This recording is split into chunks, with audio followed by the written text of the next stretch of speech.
Good morning 11th class. First chapter second chapter में संबंध और फलन में आपका टॉपिक चल रहा था फलन, जिसके बारे में मैंने आपको पूरी जानकारी दी थी। हाँ, आशा करती हूँ कि आप लोग को समझ में आ गया होगा। अब इसी से रिलेटेड है आपकी पर्सनालिटी 2.3, जिसमें फर्स्ट क्वेश्चन है आपका, कहा है अगर लिखित संबंधों में से कौन से फलन है, कारण का उल्लेख कीजिए। यदि संबंध एक फलन है तो उसका परिसर ज्ञात कीजिए। जैसा कि मैंने संबंध में आपको बताया था कि प्रांत के अवयवों का अगर सह प्रांत में अद्वितीय प्रतिबिंब बनता है तो उस संबंध को हम क्या कहते हैं, फलन कहते हैं। यानी जब हम क्रमित युग्म के फॉर्म में देखते हैं तो उसके प्रथम घटक कभी भी समान नहीं होनी चाहिए, राइट। तो जैसे पहला वाला संबंध है, इसमें अगर आप देखते हो 2, 5, 8, 4, 14 और 17 प्रथम घटक सबके अलग अलग है। द्वितीय घटक यानी प्रतिबिंब सबका 1 है। तो ये हो सकता है कि दिए गए संबंध आर में क्रमित युग्म में प्रत्येक प्रथम घटक का प्रतिबिंब 1 है, अद्वितीय है। तो इस संबंध को हम क्या कहते हैं, फलन कहते हैं। और इसका परिसर हो गया द्वितीय घटक यानी 1। वैसे ही सेकेंड है 2 का प्रतिबिंब 1, 4 का 2, 6 का 3, 8 का 4, 10 का 5, 12 का 6, 14 का 7। इसमें भी प्रत्येक घटक का प्रतिबिंब अद्वितीय है, अलग अलग है। तो ये क्या होगा, संबंध होगा। और इसका परिसर जो होगा द्वितीय घटक से मिलकर बनने वाला समुच्चय यानी 1, 2, 3, 4, 5, 6, 7। तीसरे में अगर आप देखते हैं 1 का प्रतिबिंब 3 है, 1 का प्रतिबिंब 5 है, 2 का प्रतिबिंब 5 है। तो यहाँ पर हमको क्या हो गया, प्रथम घटक के दो अवयव यानी प्रांत में एक अवयव ऐसा है जो 1, जिसके दो प्रतिबिंब 3 और 5 बन रहे हैं। तो इसका द्वितीय प्रतिबिंब नहीं है, इसलिए ये आपका एक फलन नहीं है। ठीक है। इसी में सेकंड क्वेश्चन है आपका, निम्नलिखित वास्तविक फलनों के प्रांत और परिसर। मैंने आपको ये भी बताया था, लिखा है डेफिनेशन में कि प्रांत होता है x के मान और परिसर होता है fx का मान, राइट। और मैंने इससे ये भी कहा था अगर आपको कुछ नहीं दिया जाएगा, वैसे यहाँ या वास्तविक फलन का है यानी x है जो r यानी वास्तविक संख्या को संबंधित करेगा, उससे रिलेटेड होगा। मैंने इसमें ये भी कहा था अगर नहीं दिया जाएगा तो हाँ, x हमेशा r को बिलोंग करता है।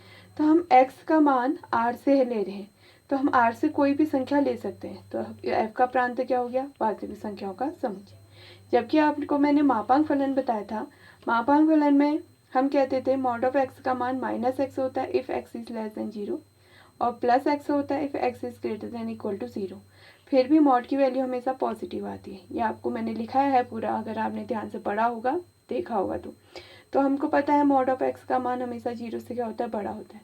तो इसमें एक चीज़ ध्यान रखना कि इक्वल के इधर होता है, जब हम माइनस से गुणा करते हैं तो उसके साइन में कोई चेंज नहीं आता, लेकिन लेस देन या ग्रेटर देन का साइन जहाँ आ जाता है, अगर उसे हम नेगेटिव साइन से मल्टीप्लाई करते हैं तो लेस देन का साइन ग्रेटर में चेंज हो जाता है, ग्रेटर देन का साइन लेस में। तो यहाँ पर mod of x is greater than 0 था, हमने माइनस से इंटू किया है तो minus mod of x is less than equal to क्या हो जाएगा, 0। और माइनस मॉड ऑफ एक्स किसकी वैल्यू, एफ एक्स की, यानी जो एफ एक्स है उसका मान 0 से छोटा और उसके बराबर है।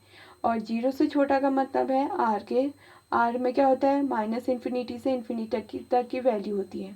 और इसमें इन्फिनिटी और माइनस इन्फिनिटी में कभी भी क्लोज्ड इंटरवल का साइन नहीं होता है। तो इसलिए जो एफ एक्स का मान होगा माइनस इन्फिनिटी से 0 तक होगा, यहाँ क्लोज्ड इंटरवल क्योंकि इक्वल का साइन। तो इसलिए दिए गए फलन का परिसर कितना हो गया, माइनस इन्फिनिटी टू 0।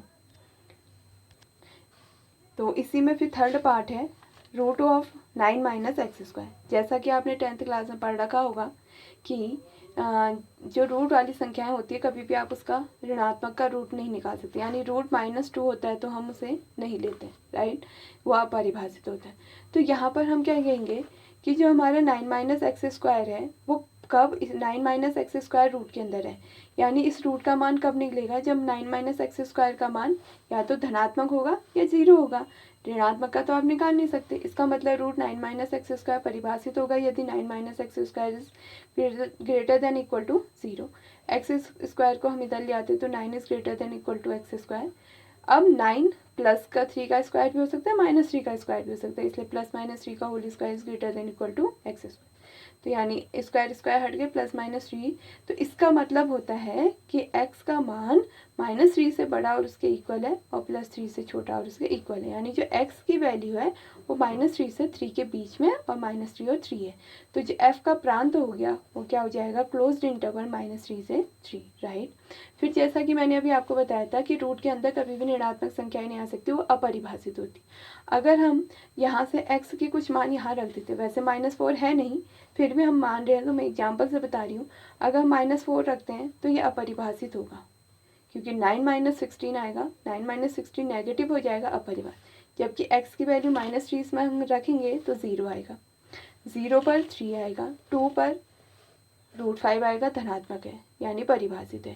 ऐसी x इक्वल टू 3 पर आपका कितना हो जाएगा 0, और अगर हम 5 भी रखते हैं तो भी अपरिभाषित। तो आपने इतने एग्जाम्पल से ये देखा कि अगर हम f(x) में x का मान -3 से 3 के बीच में रख रहे हैं, या तो 0 आ रहा है या धनात्मक संख्या आ रही है। -3 से पहले की संख्या रख रहे हैं, -3 के बाद संख्या रख रहे हैं, तो अपरिभाषित हो रहे हैं।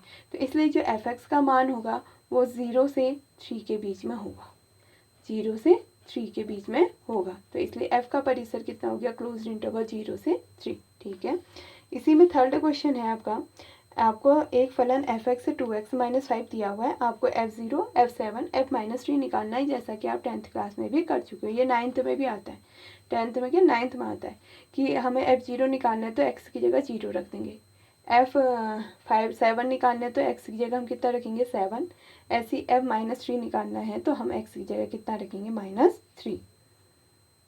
तो ऐसे करके आप x की वैल्यू 0 रख के f0 निकाल सकते हो, x की वैल्यू 7 रख के आप f7 निकाल सकते हो, x की वैल्यू -3 रख के आप f-3 निकालेंगे। फिर इसी में आपका फोर्थ क्वेश्चन है, फलन t सेल्सियस तापमान का फ़ारेनहाइट तापमान में प्रतिचित्रण करता है। TC बराबर 9C/5 + 32 परिभाषित है, निम्नलिखित के मान ज्ञात कीजिए। इससे पहले मैंने जो आपको क्वेश्चन सिखाया है आप ऐसे ही करोगे इसे। सबसे पहले आपको इसमें T0 निकालना है, यानी आप C की जगह 0 रख दोगे। ये सॉल्व आपने करना है, क्वेश्चन 4 मैंने सॉल्व नहीं किया है। इस क्वेश्चन 4 को आपने पूरा कॉपी में सॉल्व करना है, मेथड से सॉर्ट कोई नहीं करेगा। और ऐसे दूसरे वाले के लिए आप C की जगह कितना रख दोगे 20, और तीसरे में C की जगह -10 रखेंगे।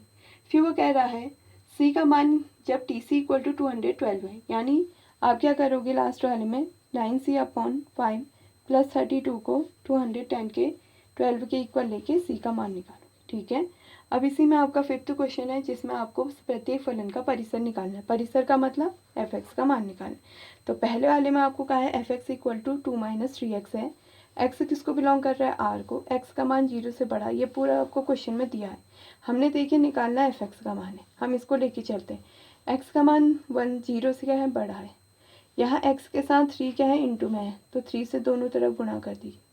फिर माइनस है, तो मैंने अभी कहा था जब माइनस से गुणा करते हैं तो चिन्ह बदल जाते हैं, ग्रेटर देन का था तो यहाँ लेस देन हो जाए। फिर इसके साथ में 2 चाहिए तो 2 को दोनों तरफ जोड़ दीजिए। ये किसकी वैल्यू है f(x) की, तो f(x) का मान 2 से क्या हो गया छोटा। अब 2 से छोटा का मतलब है -∞ से कहाँ तक जाएगा 2 तक, तो परिसर क्या हो गया -∞ to 2। ऐसे ही दूसरा पार्ट है f(x) = x² + 2, x किसको बिलोंग कर रहा है r को, यानी जो x का मान है वो -∞ से ∞ के बीच में ऋणात्मक संख्याएं भी होंगी और धनात्मक भी, राइट। और आपको पता है कि ऋणात्मक और धनात्मक संख्याओं का जो वर्ग होता है वो हमेशा या तो 0 होगा या उससे बड़ी संख्या यानी धनात्मक संख्या होती है, 0 से बड़ी। कभी भी ऋणात्मक का वर्ग ऋणात्मक नहीं रहता है। तो x बिलोंग कर रहा है r को, तो उसका स्क्वायर जो होगा वो > क्या होगा 0। फिर हमें +2 चाहिए तो दोनों तरफ 2 जोड़ दीजिए। ये फिर से f(x) का मान हो गया, यानी जो f(x) है वो 2 से बड़ा और उसके बराबर है, तो f जो परिसर हो जाएगा और 2 से कितना हो जाएगा ∞। ऐसी लास्ट पार्ट है f(x) = x है, x किसको बिलोंग करता है r को, तो हम x का मान r से कुछ भी रख सकते हैं, यानी f(x) भी किसको बिलोंग करेगा r को, तो फलन का परिसर क्या हो गया वास्तविक संख्याओं का समुच्चय। तो इस वीडियो से आपने प्रश्नावली आज इसको सॉल्व कॉपी में सॉल्व करनी है, और जहाँ पर नहीं आएगा मुझसे पूछ लेंगे।